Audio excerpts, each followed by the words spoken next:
Foreign bondholders controlled Ottoman finances. No armies crossed the border, no gunpoint treaties were signed. Borrowing conquered a global superpower. Crimean War sparked foreign borrowing. First small loan felt modern.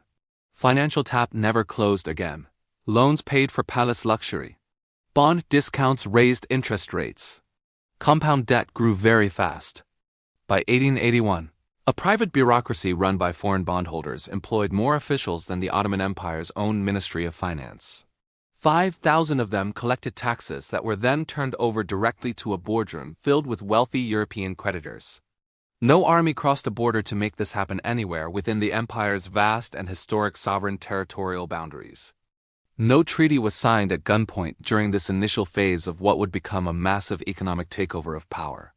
This is how you conquer a superpower without firing a single shot in anger. You just let it borrow money continuously. Rewind all the way back to the year 1854, when the empire was actively fighting the bloody Crimean War conflict. For the first time in its 600-year history, the state turned to foreign markets for massive funding options. It had never done this before, previously relying entirely on its own internal resources and traditional methods of generating wealth. The first loan taken from England was small, totaling just a few £1,000,000, which initially felt completely manageable to them. It felt modern and ironically like progress, but it was actually the definitive beginning of the end for the great empire. Because once the financial tap opens, it simply does not close, as the empire took out continuous loans after that. Further loans were aggressively taken out in 1858 and 1860, and 1862 and 1863, and also later in 1865. Then the empire borrowed money every single year consecutively, starting from 1869 all the way through to 1874. Some of this foreign money built railways, but most of it was used to plug massive structural holes in the budget. Funds went toward palace luxury and costly military campaigns, and a government spending much faster than it could collect. Here is the trap hiding inside the fine print of those agreements. Many bonds were not sold at face value. They were sold at steep discounts to European banks, meaning the real interest rate paid was far higher than printed. Debt was compounding much faster than anyone working in Istanbul wanted to admit to themselves or the public at large. By 1875, the math turns completely catastrophic, as the Ottomans owe roughly £214.5 million British pounds in total debt. Their entire annual state income is just 21.7 million British pounds, meaning the debt is 10 times yearly state revenue. Just servicing that debt through interest and repayment combined eats more than half of total state revenue every single year.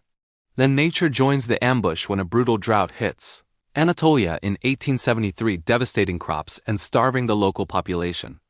Catastrophic floods followed in 1874. Causing agricultural tax revenue, which was the main income source, to completely collapse. The bills came due at the exact moment a global credit crunch from the panic of 1873 hit international markets. There was simply no version of this scenario where the empire could actually pay what it owed to its creditors. On October 6, 1875, the Grand Vizier makes the announcement nobody in London or Paris wanted to hear at all. He announced a 50% reduction in coupon payments, which was an admission of weakness that traveled fast everywhere. By March of 1876, payments stopped completely, and the empire lost its credit rating and its mind politically as well. Sultan Abdulaziz is quickly deposed, and his successor Murad V collapses mentally within months and is removed from the throne. Abdulhamid II inherits the wreckage of a bankrupt treasury, a war with Serbia and Montenegro, and a threatening Russian army. Desperate governments do desperate things, so the empire starts printing paper money despite explicitly forbidding agreements with its bank. Nearly 1.8 billion piastres get printed between 1876 and 1878, causing the currency to lose 65% of its value. Ordinary Ottoman citizens who had nothing to do with borrowing watched their life savings completely evaporate to pay for wars. The Congress of Berlin in 1878 finalizes the humiliation, reducing the empire and stripping it of centuries-old Balkan territory.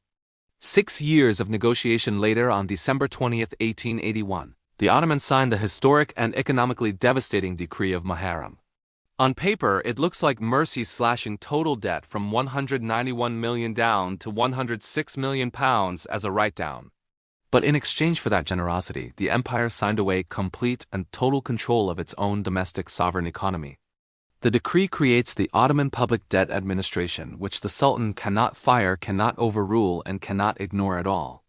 This is a parallel government, whose governing council seats representatives from Britain, France, Germany, Austria, Italy, and the Dutch creditors. The Ottoman state itself gets just a single voice at the table it is forced to host inside its own capital city. The decree irrevocably hands this foreign-run body tax revenue from stamps, spirits, fishing, silk, salt, and tobacco monopolies entirely. Picture the absurdity of an Ottoman farmer selling tobacco, and the tax goes straight to London and Paris bankers instead of Istanbul. This massive machine grows enormous by the 20th century, pulling in more than 20 million Ottoman pounds every single year. It runs on a staff so large it completely dwarfs the Sultan's own domestic finance ministry in terms of sheer numbers. Meanwhile, the empire's own Muslim subjects carry the tax burden almost alone because of treaties called the capitulations shielding foreigners. The people least responsible for the crisis are the ones squeezed hardest to fix the massive structural errors of the elite. The Ottoman Empire still exists with a sultan flag and army, but its economic nervous system answers to foreign bondholders completely. This is a slow bleed that outlives the empire functioning for decades and paying off 90% of debt by 1909. When the Ottoman state falls after World War I, the new Republic of Turkey is forced to inherit the remaining debt.